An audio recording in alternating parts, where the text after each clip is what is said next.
News Nation's Libby Dean live outside of the White House tonight. Libby, we just heard from the president. What did he have to say tonight?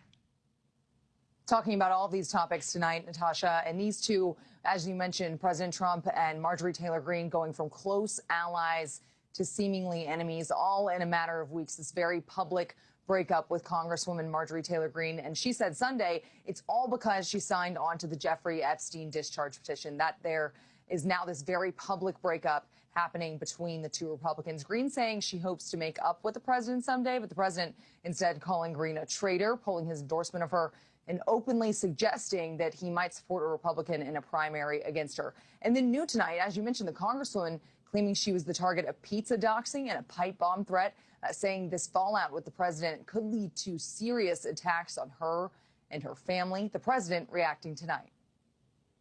Marjorie Taylor Greene, she says. Marjorie Taylor Greene. I don't think her life is in danger. Frankly, I don't think anybody cares about her.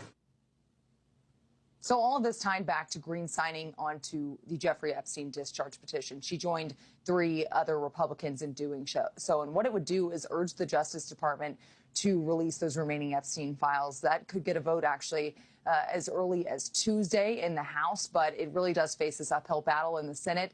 And then here at the White House, as we know, President Trump has put President Trump and then officials within the administration have also put on this pressure campaign on those Republicans I mentioned who signed on to this petition. So unlikely that the president would ultimately sign off that. So an uphill battle there. This as Representatives Ro Khanna and Thomas Massie, who co-sponsored that discharge petition, plan to meet with Epstein survivors this week. They say they plan to formally request that President Trump also meet with those survivors. And we actually asked the White House if the president would take that meeting.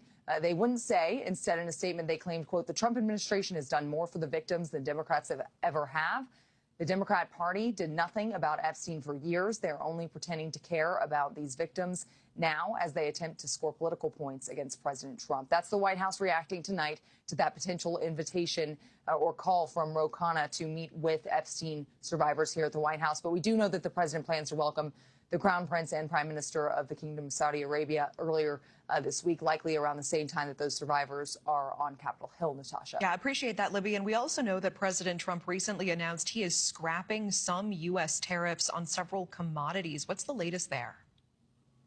Yeah, this was an executive order, Natasha, that was signed on Friday by President Trump. And what it does is it cuts those tariffs on things like coffee, tea, beef, fruit, and also wood and iron. Those are some of the things that are going to be affected by this executive order, which was signed on Friday. And the main focus here is those goods that I just mentioned there.